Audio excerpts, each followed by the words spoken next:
Good morning. चलिए हम लोग बात कर रहे हैं अभी एक्सक्रीशन के बारे में। Excretory waste and their elimination, इस टॉपिक की हम लोग बात कर रहे हैं। एनसीईआरटी टॉपिक है। और कल हमने बात किया था इसका जो एनाटॉमिकल हिस्सा है, मतलब किन किन चीज़ों से ये मिलकर बनता है, कैसे ये सिस्टम काम करता है, उसके बारे में हमने कल बात किया था। आज हम एक्सक्रीशन की फिजियोलॉजी के बारे में बात करने वाले हैं, यूरिन फॉर्मेशन की फिजियोलॉजी के बारे में बात करने वाले हैं। और उसके पहले हम जो हमने पहले पढ़ा था उसको हम रिवाइज करेंगे और अंत में हम ये देखेंगे कितने क्वेश्चन इतने फ्रैक्शन में से बनते हैं। तो अब ये डायग्राम आपके सामने है, ये वो हिस्सा है जो हम पढ़ चुके हैं। कल हमने बात किया था कि वन पेयर किडनी, जिसमें लेफ्ट किडनी थोड़ा सा अपर होता है, थोड़ा सा लार्जर होता है, और किडनी के ऊपर क्या होता है, एड्रीनल ग्लैंड होता है। और किडनी और एड्रिनल का लोकेशन क्या होता है, ये होता है रिट्रोपेरिटोनियम, मतलब स्किन और सिलोमिक लाइनिंग के बीच में पाया जाता है, सिलोम के अंदर नहीं पाया जाता है। फिर हमने बात किया था कि किडनी से क्या निकलेगा, किडनी से ओरिजिन होगा यूरेटर का, ठीक है। और यूरेटर कहां जाकर खुल जाएगा, यूरिनरी ब्लैडर में जाकर इसका ओपनिंग हो जाएगा, और यूरेथ्रा से होता हुआ इसका ओपनिंग बाहर भी हो जाएगा, ठीक है। उसके अलावा हमने बात किया था किडनी का जो इंटरनल पार्ट है, यहां पर एंटर करता है रीनल आर्टरी और यहां से एग्जिट होता है रीनल वेन। इन तमाम सारी चीजों के बारे में हम डिस्कशन कर चुके थे। फिर हमने किडनी के पार्ट का बात किया था, तो इसका जो एक्सटर्नल पार्ट है दिस इज कॉल्ड एज हाइलस। हाइलस के बाद क्या रहता है, पेल्विस रहता है। उसके बाद कैलिस, उसके बाद कैलिक्स, और कैलिक्स के बाद क्या है, मेड्यूला, और मेड्यूला के बाद सबसे बाहर वाला पार्ट क्या कहलाता है, ये कॉर्टेक्स कहलाता है। फिर हमने बात किया था कि मेड्यूलरी रीजन में तमाम सारे पिरामिड पाए जाते हैं, पिरामिड के बीच में कॉर्टेक्स मेड्यूला के अंदर आ जाता है, जिससे क्या बनता है, जिससे बनता है रीनल कॉलम ऑफ बर्टीनी, ये हमने बात किया था। फिर हमने बात किया था नेफ्रॉन के बारे में, और नेफ्रॉन के बारे में हमने डिस्कस किया था, it is consist of 5 part. इसका जो पहला पार्ट है ये क्या कहलाता है, ग्लोमेरुलस। सेकंड पार्ट क्या कहलाता है, बोमन कैप्सूल। थर्ड पार्ट क्या कहलाता है, PCT. Fourth one is called as loop of Henle, and fifth one is called as distal convoluted tubule. उसके अलावा हमने ये भी बात किया था कि ग्लोमेरुलस और बोमन कैप्सूल मिलकर क्या कहलाते हैं, मैल्पिजियन कॉर्पस्कुल्स, और पीसीटी एलएच और डीसीटी मिलकर क्या कहलाता है, this is called as secretory tubule. और हमने ये भी बात किया था कि अगर हम रीनल ट्यूब्यूल के बारे में बात करेंगे तो उसमें बोमन कैप्सूल, पीसीटी, एलएच और डीसीटी चारों शामिल होते हैं। इसके बारे में हम लोग बात कर चुके थे, ठीक है। उसके बाद हमने बात किया था पेरिटिब्यूलर कैपिलरी नेटवर्क के बारे में, और इसमें हमने बात किया था कि इफरेंट आर्टेरियोल क्या करता है, पीसीटी, एलएच, डीसीटी और सीटी के चारों तरफ एक कैपिलरी नेटवर्क बनाता है। जब ये एलएच के चारों तरफ जाता है, जब एलएच को सर्किल करता है तो ये नेटवर्क बहुत ज्यादा डेंस हो जाता है, and this dense network is called as basa recta. It is found around loop of Henle और LH, ठीक है। अब यहां से हमको आगे बढ़ना है, और अभी हम बात करने जा रहे हैं मैकेनिज्म ऑफ यूरिन फॉर्मेशन, ठीक है। तो यहां पर हम देखेंगे, यहां जो हमने ये इस स्काई ब्लू कलर से हमने बनाया नेफ्रॉन, याद रखना ये नेफ्रॉन का पार्ट है, और रेड कलर से हमने ग्लोमेरुलस और ब्लड कैपिलरी बनाया हुआ है। हालांकि glomerulus is also part of nephron, ठीक है। तो अब यहां ध्यान से देखेंगे, देखो सबसे पहले क्या होगा, मैल्पिजियन कॉर्पस्कुल्स में ग्लोमेरुलस का जो ब्लड है ये एंटर करेगा किसमें, बोमन कैप्सूल में एंटर करेगा। कहां से ब्लड एंटर करेगा, ग्लोमेरुलस का जो ब्लड है कहां एंटर करेगा, बोमन कैप्सूल में एंटर करेगा। And this activity is called as ultra filtration. इस बात को याद रखना, ग्लोमेरुलस के ब्लड का बोमन कैप्सूल में एंटर करना, this is called as ultra filtration. इस बात को दिमाग में सेट करके रखना है, ठीक है। और जो ये एंटर करता है बोमन कैप्सूल में, this is called as glomerular filtrate और जीएफ, इस बात को भी याद रखना है। फिर ये जीएफ जब पीसीटी, एलएच और डीसीटी में जाएगा तो इसमें जो बहुत सारे इंपॉर्टेंट कंटेंट है, ग्लूकोज है, फ्रक्टोज है, गैलेक्टोज है, ये सब वहां से एंटर करेंगे, कहां एंटर करेंगे, ब्लड में एंटर करेंगे। और एक फंडामेंटल बात याद रखना कि अगर कोई भी कंटेंट ब्लड में एंटर करता है then this event is called as absorption, और अगर कोई भी कंटेंट ब्लड से बाहर निकलता है then this event is called as secretion. इस बात को याद रखना, किसी भी कंटेंट का ब्लड में एंटर करना एब्जॉर्प्शन कहलाता है, और बाहर निकलना क्या कहलाता है, सीक्रेशन कहलाता है, ठीक है। उसके बाद क्या होगा, पीसीटी, एलएच और डीसीटी में अभी जो कुछ और वेस्ट मटेरियल है जो कि जो है ब्लड से बाहर निकलकर नेफ्रॉन में नहीं जा पाया, वो कहां जाता है, याद रखना, ब्लड कैपिलरी से निकलकर नेफ्रॉन में जाता है, and this incident is called as secretion. तो एक बात यहां पे याद रखना है कि यूरिन फॉर्मेशन के दौरान कुल मिलाकर 3 तरह का इंसिडेंट होता है। First one is called as ultra filtration. Ultra filtration का डायरेक्शन क्या है, blood to nephron, blood to Bowman capsule, ठीक है। अगर मैं बात करूं सिलेक्टिवली रीएब्जॉर्प्शन, तो इसका डायरेक्शन क्या है, इसका डायरेक्शन है नेफ्रॉन टू ब्लड, और सीक्रेशन का डायरेक्शन क्या है, इसका डायरेक्शन है ब्लड टू नेफ्रॉन। अच्छी तरह से याद रखना। तो कुल मिलाकर 3 इवेंट होते हैं यूरिन फॉर्मेशन के दौरान, ठीक है। अब इसमें हम लोग बात करने वाले हैं, सबसे पहले हम लोग बात करने वाले हैं किसके बारे में, अल्ट्रा फिल्ट्रेशन के बारे में। जो पहला इंसिडेंट है उसके बारे में हम लोग बात करने वाले हैं। इस डायग्राम को बहुत ध्यान से देखने की जरूरत है, डायग्राम को बहुत ध्यान से देखेंगे और इसमें गौर करेंगे कि इसमें जो ग्रीन कलर से हमने बनाया हुआ है दिस इज बोमन कैप्सूल, और जो रेड कलर से बनाया हुआ है this is glomerulus, you have to keep in your brain. और कुल मिलाकर 3 तरह का प्रेशर काम करता है, 3 तरह का प्रेशर होता है, जिसकी वजह से कुल मिलाकर 3 तरह का प्रेशर काम करता है। सबसे पहला प्रेशर कौन सा काम करता है, ग्लोमेरुलर हाइड्रोस्टैटिक प्रेशर। उसके बाद कौन सा काम करता है, ब्लड कोलॉइडल ऑस्मोटिक प्रेशर, और उसके बाद काम करता है कैप्सुलर हाइड्रोस्टैटिक प्रेशर। इन तीनों प्रेशर को सेपरेटली हमें समझने की जरूरत है। सबसे पहले हम लोग बात करेंगे जीएचपी के बारे में, ग्लोमेरुलर हाइड्रोस्टैटिक प्रेशर।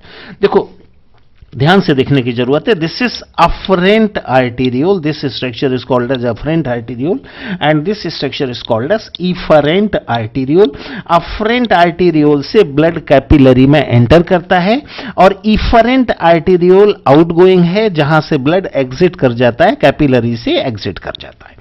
अब ध्यान से देखना, अफरेंट आर्टीरियोल का जो डायमीटर है वो इफरेंट आर्टीरियोल के कंपैरिजन में बहुत ज्यादा है। यहां दोनों में हम कंपैरिजन करके देखें, अफरेंट आर्टीरियोल का जो डायमीटर है इफरेंट आर्टीरियोल के कंपैरिजन में काफी ज्यादा है, जिसके चलते पर मिनट जितना ब्लड अफरेंट आर्टीरियोल से होकर ग्लोमेरुलस में एंटर करता है उतना ब्लड इफरेंट आर्टीरियोल से बाहर नहीं निकल पाता, क्योंकि इफरेंट आर्टीरियोल का डायमीटर बहुत कम है, जिसके चलते बहुत सारा ब्लड ग्लोमेरुलस प्रॉपर, ये जो बीच का पार्ट है this is called as glomerulus proper, बहुत सारा ब्लड ग्लोमेरुलस प्रॉपर में फंस जाता है और एक प्रेशर जनरेट करता है, कहीं और से बाहर निकलने के लिए एक प्रेशर जनरेट करता है, and this pressure is called as glomerular hydrostatic pressure. ध्यान से देखने की जरूरत है। इसका डायरेक्शन क्या रहेगा, इसका डायरेक्शन रहेगा ग्लोमेरुलस से बोमन कैप्सूल के साइड में। और याद रखना ये अकेला प्रेशर है जो चाहता है कि फिल्ट्रेशन हो, और इस प्रेशर की वजह से ही फिल्ट्रेशन होता है। इस बात को दिमाग में सेट करके रखना। अब एक बात यहां पे और ध्यान देंगे, एक डायग्राम मैं आपको और दिखाना चाहूंगा। आगे बढ़ने से पहले इस डायग्राम को ध्यान से देखेंगे। ग्लोमेरुलर हाइड्रोस्टैटिक प्रेशर अकेला प्रेशर है, जिसका डायरेक्शन क्या है, जिसका डायरेक्शन है ग्लोमेरुलस से बोमन कैप्सूल के साइड में। ये अकेला प्रेशर है, और ये मेन प्रेशर है किसके लिए, अल्ट्रा फिल्ट्रेशन के लिए, ठीक है। और इसका वैल्यू कितना है, 60-70 mmHg ये वैल्यू हो जाता है, किसका वैल्यू हो जाता है, ग्लोमेरुलर हाइड्रोस्टैटिक का प्रेशर का। फिर जीएचपी को अपोज करने वाले 2 प्रेशर हैं, एक ब्लड कोलाइडल ऑस्मोटिक प्रेशर है, ये क्या करता है, ग्लोमेरुलर हाइड्रोस्टैटिक प्रेशर को अपोज करता है, और दूसरा सीएचपी मतलब कैप्सुलर हाइड्रोस्टैटिक प्रेशर है। ये 2 प्रेशर हैं जो किसको अपोज करते हैं, जीएचपी को अपोज करने का काम करते हैं। यहां एरो आप ध्यान से देखोगे, जैसे जीएचपी का जो एरो है ये कहां जा रहा है, देखो डाउन साइड में जा रहा है। डाउन साइड में जाने का मतलब क्या है, डाउन साइड में जाने का मतलब है बोमन कैप्सूल से ग्लोमेरुलस, और इन दोनों का जो एरो है वो इसको अपोज कर रहा है, ठीक है। तो सबसे पहले हम लोग बात करें किसके बारे में, ब्लड कोलाइडल ऑस्मोटिक प्रेशर के बारे में। इसका वैल्यू कितना है, 30 mmHg। इस बात को अच्छी तरह से दिमाग में सेट करना है। अब जरा जानने का प्रयास करते हैं आखिर ब्लड कोलाइडल ऑस्मोटिक प्रेशर क्या है। देखो एक बात याद रखना, ब्लड प्लाज्मा में बहुत सारे लार्जर मॉलिक्यूल पाए जाते हैं, like protein, and fatty acid, polysaccharide, and these are the called as colloidal particle. जो larger particle पाए जाते हैं, these are called as colloidal particle. ठीक है, और कोलॉइडल पार्टिकल हमेशा ब्लड प्लाज्मा में ही रहना चाहते हैं, ब्लड प्लाज्मा से बाहर जाने को अपोज करते हैं. Got it my point. जितना भी ये याद रखना, जितना भी कोलॉइडल पार्टिकल हैं ये ब्लड प्लाज्मा से बाहर नहीं जाना चाहते, उसको अपोज करते हैं, जिसके चलते एक प्रेशर जनरेट करते हैं और ये प्रेशर कहलाता है ब्लड कोलॉइडल ऑस्मोटिक प्रेशर या BCOP, और इसका वैल्यू कितना है 30 mmHg. तीसरा प्रेशर क्या है? Capsular hydrostatic pressure. याद रखना, बोमन कैप्सूल की जो सेल है वो नहीं चाहती कि ग्लोमेरुलस से होकर या किसी भी एक्सटर्नल एजेंसी से होकर कोई भी कंटेंट बोमन कैप्सूल में एंटर करे, बोमन कैप्सूल में किसी भी कंटेंट की एंट्री हो, और वो कुल मिलाकर जो भी कंटेंट अंदर आना चाहता है उसको अपोज करती है. And this is called as capsular hydrostatic pressure. और इसका वैल्यू कितना, याद रखना, इसका वैल्यू कितना है 20 mmHg. अब एक बात याद रखना है आपको, GHP अकेला प्रेशर है जो ये चाहता है कि फिल्ट्रेशन हो. ठीक है, और दो प्रेशर ऐसे हैं जो कि नहीं चाहते कि फिल्ट्रेशन हो. तो जो इसका सम टोटल बनेगा, इफेक्टिव फिल्ट्रेशन प्रेशर जो बनेगा वो कैसे बनेगा? GHP minus BCOP plus CHP, इन सभी को मिलाकर जो प्रेशर बनेगा वो क्या कहलाएगा? वो प्रेशर ये तय करेगा कि किस तरह से फिल्ट्रेशन होना है कि नहीं होना है. ठीक है, और इसका वैल्यू हम कैसे निकालेंगे? इसका वैल्यू हम निकालेंगे GHP minus BCOP plus CHP, और इसका वैल्यू कितना हो जाएगा 20 mmHg, and this is called as EFB or net filtration pressure, effective or net filtration pressure, and this pressure is responsible for filtration of blood. You have to keep in your brain. यहाँ ये कुछ chart मैंने बनाया हुआ, हालांकि ये chart NCERT में नहीं है, लेकिन फिर भी आपको देखना चाहिए क्योंकि ये बेसिक कंसेप्ट में आता है. ठीक है, फिर उसके बाद हमने बात किया किसके बारे में? तो ये हमने बात कर लिया. उसके बाद फिर हमने बात किया है मैकेनिज्म ऑफ एब्जॉर्प्शन के बारे में बात किया है. अब एब्जॉर्प्शन हमने बात किया था कि अगर कोई भी कंटेंट ब्लड में एंटर करता है, अगर किसी भी कंटेंट का ब्लड में एंट्री होता है, सपोज दिस इज ब्लड, और कोई भी कंटेंट अगर ब्लड में एंटर करता है तो वो क्या कहलाता है? This is called as absorption. You have to keep in your brain. ठीक है, तो एब्जॉर्प्शन में सबसे पहले हमने बात किया साइट फॉर एब्जॉर्प्शन. कौन सा साइट है जो कि एब्जॉर्प्शन का काम करता है, सबसे पहले हमने उसका बात किया है. तो एक फॉर्मूला यहां पे याद रखना है. ये फॉर्मूला क्या है? कान्हा. आप लोगों को अच्छी तरह से मालूम है, भगवान कृष्ण का जो दूसरा नाम है दिस इज कान्हा. ये फॉर्मूला आपको याद रखना है यहां पर. और यहां के का मतलब क्या हुआ? के का मतलब पोटेशियम. N2 है, पहले N का मतलब न्यूट्रिएंट. न्यूट्रिएंट का मतलब क्या है? Glucose, fructose, galactose, amino acid, all of them are nutrient. और दूसरा क्या हो जाता है? सेकंड हो जाता है NaCl. इस बात को याद रखना, पहला न्यूट्रिएंट हो जाता है, दूसरा NaCl हो जाता है. अगर H2O की बात करेंगे तो इसमें पहला हो जाता है H2O और दूसरा हो जाता है HCO3. याद रखने का तरीका है, कान्हा याद रखेंगे, K for potassium, N for nutrient, N for NaCl, H for H2O and H for HCO3. ठीक है, इन सारे के सारे कंटेंट का एब्जॉर्प्शन कहां होता है? PCT में एब्जॉर्प्शन होता है. इस बात को याद रखना. PCT में माइक्रोब्लाई पाया जाता है तो ये तमाम सारे कंटेंट का एब्जॉर्प्शन वहां पर हो जाता है. बात समझ में आ रही है?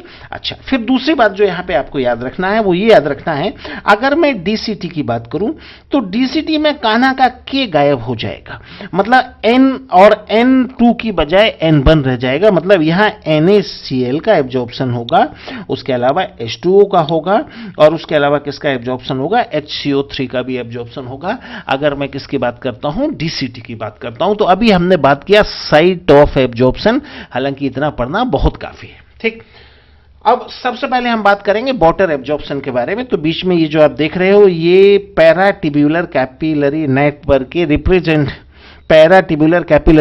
के रिप्रेजेंटेटिव के फॉर्म में ये हमने यहां पर एक ब्लड कैपिलरी बना दी है. ये साइड में ये क्या हुआ? This is PCT. अगर मैं बात करूं ये क्या है? PCT है. ये DLLH, ठीक है, ये ALLH, ये हो जाएगा DCT, ये DCT हो जाएगा और ये CT हो जाएगा जब हम वाटर एब्जॉर्प्शन की बात करते हैं। तो याद रखना वाटर का 80% एब्जॉर्प्शन कहाँ हो जाता है? PCT में हो जाता है। एक बार फिर से आपको बता दूं, किसी भी कंटेंट की ब्लड में एंट्री क्या कहलाती है? This is called as absorption. तो 80% वाटर का एब्जॉर्प्शन कहाँ हो जाता है? PCT में हो जाता है। इस बात को अच्छी तरह से याद रखना। And this is called as obligatory water reabsorption. इसमें किसी भी हार्मोन की जरूरत नहीं होती। और ऑब्लिगेटरी का मतलब क्या होता है? विदाउट अल्टरनेट, इसका कोई अल्टरनेट नहीं है। अगर 80% एब्जॉर्प्शन फिल हो जाएगा तो आप समझो यूरिन की क्वांटिटी कितनी ज्यादा बढ़ जाएगी। तो इसका कोई जो है उपाय नहीं है, किसी तरह का कोई सॉल्यूशन नहीं है और इसमें हार्मोन की जरूरत नहीं होती। ठीक है, उसके बाद हम किसके बारे में बात करेंगे? उसके बाद हम बात करेंगे DLLH, descending limb of loop of Henley. याद रखना ये वाटर के लिए परमिएबल होता है, बट यहां पर वाटर के एब्जॉर्प्शन के लिए एक हार्मोन की जरूरत है। कौन से हार्मोन की जरूरत है? ADH hormone. ADH हार्मोन कहां से निकलता है? हाइपोथैलेमस से निकलता है, अच्छी तरह से याद रखना। और पोस्टीरियर पिट्यूटरी से होता हुआ कहां जाता है? ब्लड में जाता है। ठीक है, अगर मैं ALLH की बात करूं तो याद रखना ALLH is impermeable for water. ये वाटर के लिए इम्परमिएबल होता है। फिर मैं बात करूं DCT और CT के बारे में, तो यहां वाटर का एब्जॉर्प्शन होता है, लेकिन यहां भी वाटर के एब्जॉर्प्शन के लिए ADH हार्मोन की जरूरत होती है।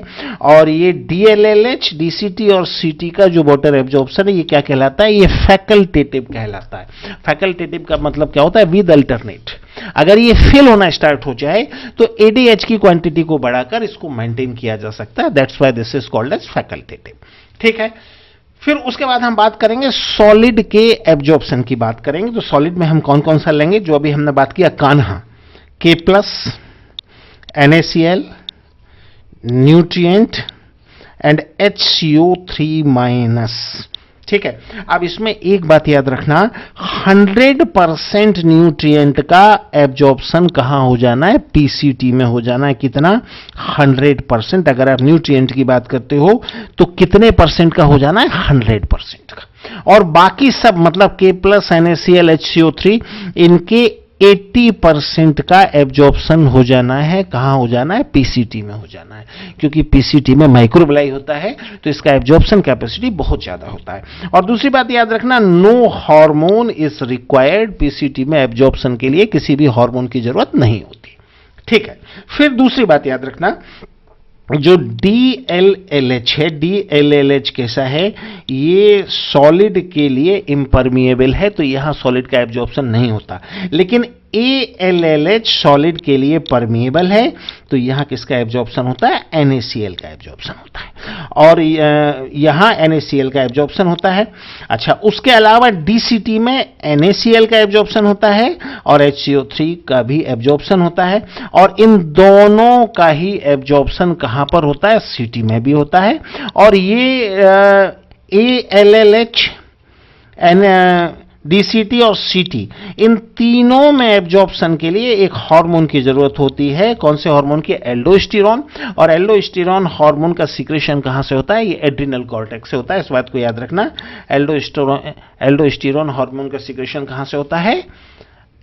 एड्रिनल कॉर्टेक्स से। इस हार्मोन का जरूरत है यहां पर एब्जॉर्प्शन करने के लिए। ठीक है, अब अगर इन तमाम सारी मैकेनिज्म का हम एक साथ देखना चाहें, जब आप डायग्राम की प्रैक्टिस करोगे तो याद रखना, एक अच्छी बात आपको याद रखना है। देखो, मैं कई सारे डायग्राम बनाता हूं। कई सारे डायग्राम क्यों बनाता हूं? ताकि अलग अलग एंगल से मैं ये बात आपको समझा सकूं। लेकिन जब आप प्रैक्टिस करोगे तो वो सारे डायग्राम आपको बनाने की जरूरत नहीं, आपको केवल फाइनल डायग्राम बनाना है। जैसे एब्जॉर्प्शन का ये फाइनल डायग्राम है जो अभी आपके सामने है। देखो, PCT में 100% न्यूट्रिएंट और 7 to 80% K+, NaCl, H2O और HCO3 का एब्जॉर्प्शन हो जाएगा। फिर DLLH में केवल वाटर का एब्जॉर्प्शन होगा, ALLH में केवल NaCl का एब्जॉर्प्शन होगा, और DCT और CT में NaCl, H2O और HCO3- का एब्जॉर्प्शन होगा। कुल मिलाकर इतने ही कंटेंट का एब्जॉर्प्शन होगा। ठीक है। फिर एक बात यहाँ पे और याद रखना है, उसके बाद हम बात करेंगे मैकेनिज्म ऑफ सीक्रेशन। अभी मैंने बात किया कि अगर कोई भी कंटेंट ब्लड से बाहर निकलता है then this is called as secretion. और यहाँ सीक्रेशन का मतलब क्या है, ब्लड से बाहर निकलकर नेफ्रॉन में जाना, नेफ्रॉन के सीक्रेटरी ट्यूब्यूल में जाना, this is called as secretion. अच्छे से याद रखना। तो देखो यहां पर कहां कहां सीक्रेशन होना है, पीसीटी में होना है सीक्रेशन, डीसीटी में होना है, और कहां पर होना है, सीटी में होना है। ये 3 जगह कुल मिलाकर सीक्रेशन होना है, ठीक है। और किस किस का होना है, नंबर 1 H+, उसके बाद अमोनिया का होना है, और उसके बाद पोटेशियम का होना है। इन तीनों का एब्जॉर्प्शन कहां होना है, पीसीटी में होना है और डीसीटी में होना है। किसका, H+, अमोनिया और पोटेशियम। इसका फॉर्मूला हम लोगों ने डेवलप किया है HAP। इन तीनों का एब्जॉर्प्शन कहां होगा, पीसीटी में होगा, पीसीटी के अलावा डीसीटी में होगा। बट सीटी में ये केवल HP रह जाएगा, मतलब H+ रह जाएगा और पोटेशियम रह जाएगा। अमोनिया का सीक्रेशन यहां पर नहीं होता है, इस बात को अच्छी तरह से याद रखना। फिर देखो ये हमने एक फॉर्मूला डेवलप किया है। फॉर्मूला हमारा क्या है, हाफ। क्या फॉर्मूला है, हाफ। और याद रखना, और H for hydrogen, A for ammonia and P for potassium. इन तीनों का एब्जॉर्प्शन कहां होता है, पीसीटी और डीसीटी में होता है। लेकिन अगर मैं सीटी की बात करूंगा तो सीटी में हाफ का A गायब हो जाएगा, तो ये क्या रह जाएगा, HP रह जाएगा।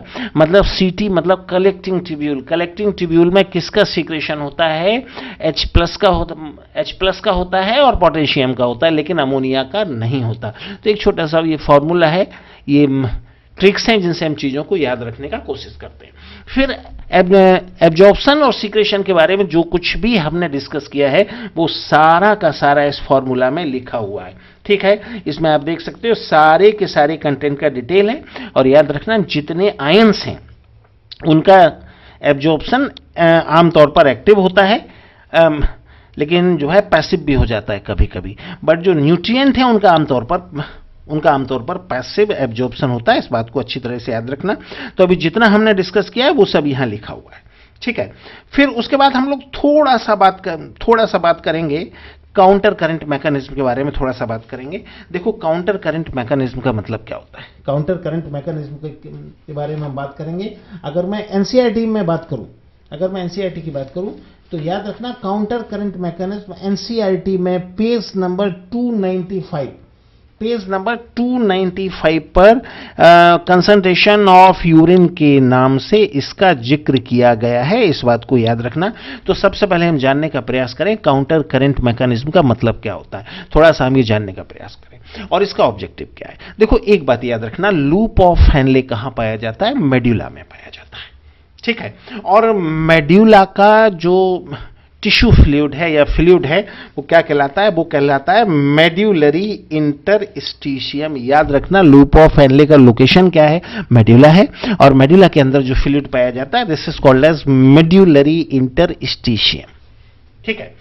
और इसका एक खास कंसंट्रेशन होता है जिसे हमें मैनेज करना पड़ता है, जिसे अरेंज करना पड़ता है। क्यों मैनेज करना पड़ता है, क्योंकि अगर इसका कंसंट्रेशन हम मैनेज नहीं करेंगे तो एक्सक्रीशन का जो टोटल मैकेनिज्म है इसके फेल होने की संभावना यहां पर बनी रहेगी। इस बात को अच्छी तरह से दिमाग में सेट करके रखना, इसका मैकेनिज्म यहां फेल भी हो सकता है, ठीक है। तो पूरा जो काउंटर करंट मैकेनिज्म है बेसिकली उसका जो बेसिक टारगेट है मेड्यूलरी इंटरस्टिशियम। फिर आपको बता दूं मेड्यूला में पाया जाने वाला जो फ्लूइड है this is called as medullary interstitium.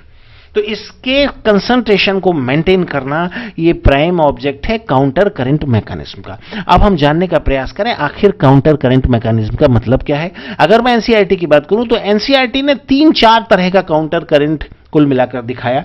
NCERT सबसे पहले ये कहता है कि एनसीईआरटी सबसे पहले ये कहता है कि ये DLLH है। एनसीईआरटी सबसे पहले जो बात कहता है ये DLLH है, ये ALLH है, और DLLH लोअर साइड में रन करता है, ALLH अप साइड में रन करता है। मतलब ये काउंटर करंट हो गया क्योंकि दोनों का जो डायरेक्शन है वो अपोजिट है। ये एनसीईआरटी का कहना है, एनसीईआरटी ने इसको लिखा हुआ है, ये एनसीईआरटी के अकॉर्डिंग पहला काउंटर करंट है। फिर देखो loop of Henle loop of Henle के चारों तरफ क्या होता है, बासा रेक्टा होता है। और बासा रेक्टा बेसिकली क्या है, बासा रेक्टा बेसिकली ब्लड कैपिलरी का नेटवर्क है। ठीक है, अब यहां ध्यान देना, ये लूप ऑफ हैनले में जहां DL, एक डायग्राम मैं आपको दिखाता हूं जिससे ये बात आपको बेहतर समझ में आएगी। अब इस डायग्राम को आप ध्यान से देखो ये DLLH है और ये ALLH है। ठीक है, अब DLLH के ठीक सामने अगर मैं बासा रेक्टा की बात करूं तो descending limb of loop of Henle के सामने बासा रेक्टा का असेंडिंग लिम्ब है, मतलब फिर अपोजिट अरेंजमेंट है। Descending limb of loop of Henle के सामने असेंडिंग लिम्ब ऑफ बासा रेक्टा है, means opposite type of arrangement is found. ठीक है, इसी तरह से ascending limb of loop of Henle के सामने डिसेंडिंग लिम्ब ऑफ बासा रेक्टा है, मतलब फिर अपोजिट अरेंजमेंट पाया जाता है।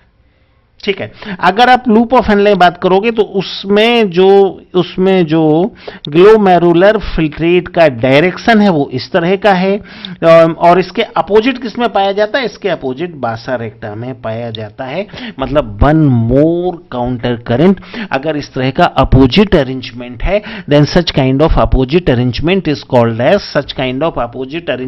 कॉल्ड एज याद रखना ये कहलाता है काउंटर करंट।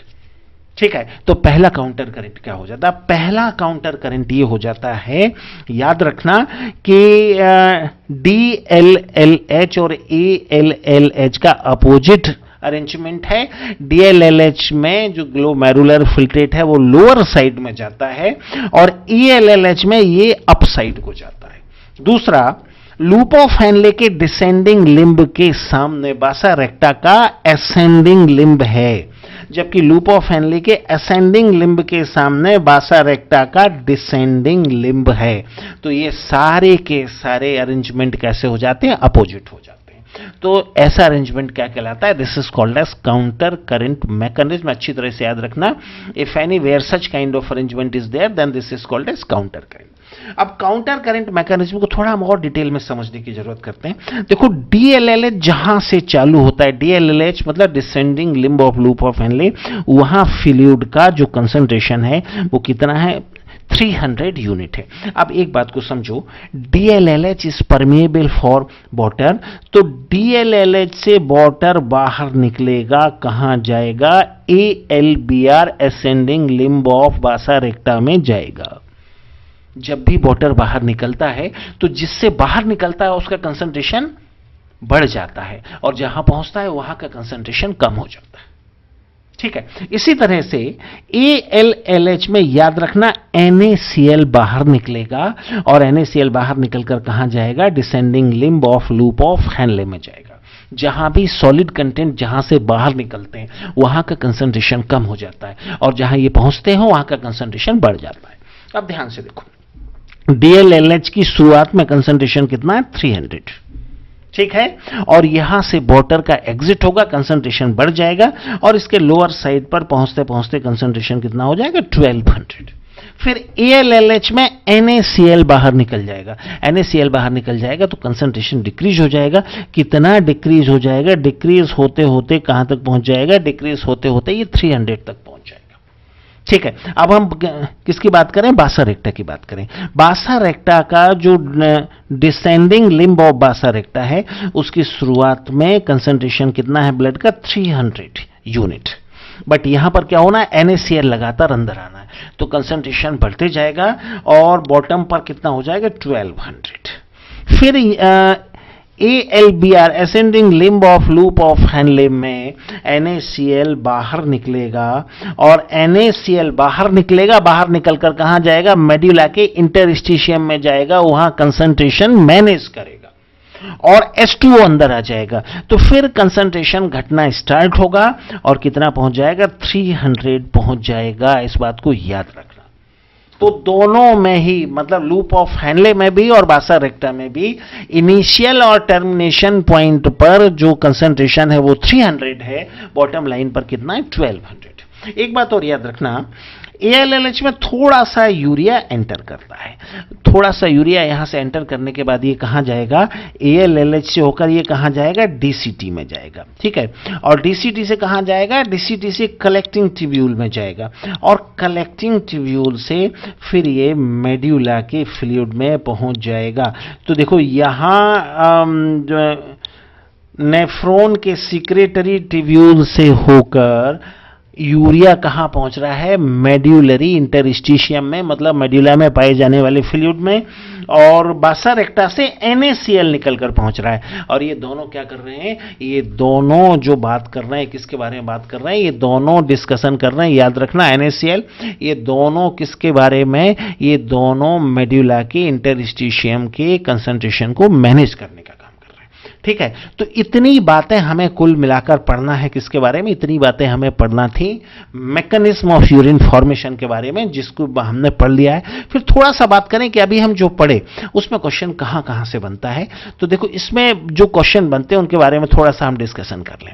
देखो ये जितने फोर्स हैं, हालांकि ये NCERT में नहीं है, लेकिन इन तीनों फोर्स को एक बार पढ़ लेना चाहिए। एक चार्ट मैंने बनाया है, इनका कितना वैल्यू है वो सब एक बार पढ़ लेना चाहिए, ठीक है। उसके बाद ये तो NCERT का हिस्सा है, पूरा NCERT का हिस्सा है। एब्जॉर्प्शन किस किस का होता है, कहां कहां होता है, बेसिकली ये डायग्राम आपको याद रखना है। और दूसरा डायग्राम आपको सीक्रेशन का याद रखना है कि कहां कहां सीक्रेशन होता है, कैसे कैसे सीक्रेशन होता है।